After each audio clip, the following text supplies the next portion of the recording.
Hey guys, so apparently the luxury Los Angeles housing market has taken a turn for the worse due to LA's new mansion tax, which takes 4% of $5 million in sales and 5.5% of $10 million in sales. Clients quickly pulled the needle from the vinyl record player, as it appears no one is motivated to give up $200,000 to over $500,000 in extra seller's fees.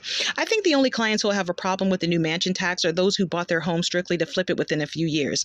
If the latter is the case, then one probably hasn't built up enough equity to cash out in a profitable way. Por ejemplo, if you bought a mansion for $7 million with home loans and over the course of 10 years you paid it down to $4 million, one day you decide to sell it for $14 million, so you come off with $10 million even after paying the bank back the $4 million owed, and after paying some closing costs and the brokerage fee, you come out with around $9.39 million. This isn't including the mansion tax. The seller's price was over $10 million, so the mansion tax would be 5.5% of the $9.39 million, and will leave the seller with a profit of $8.87 million after paying the mansion tax of $516,224.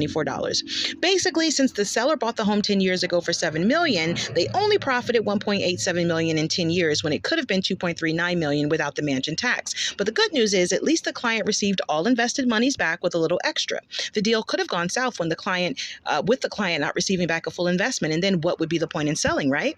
So although I understand the downside of losing some funds on a great investment, I also understand the side that needs help in order to balance some scales. Yes, the mansion tax does help to fund the homeless problem, which has run rampant throughout the state of California, but also alleviates the middle class from having to carry the entire load, as it is fact that most millionaires and billionaires enjoy incredible tax breaks that the middle class does not.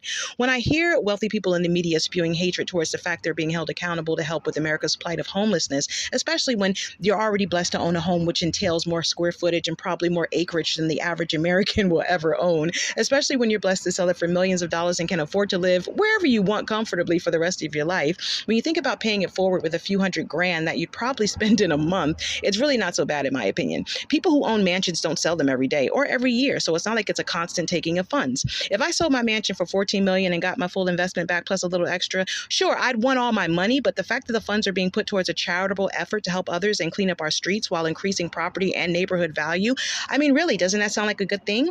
I'd rest well knowing I did my part. What would your reaction be to the mansion tax if you were selling your mansion? You don't have to own a mansion to respond. Comment below. I'd love to know. I'm Shonda Armstrong, your local realtor. You can find me at shonda.truelinerealty.com, where you'll have access to view current available properties and land. You can also find me at WinLakeRealEstate@gmail.com. Thanks for listening, guys, and I'll speak to you in the next Monday market update.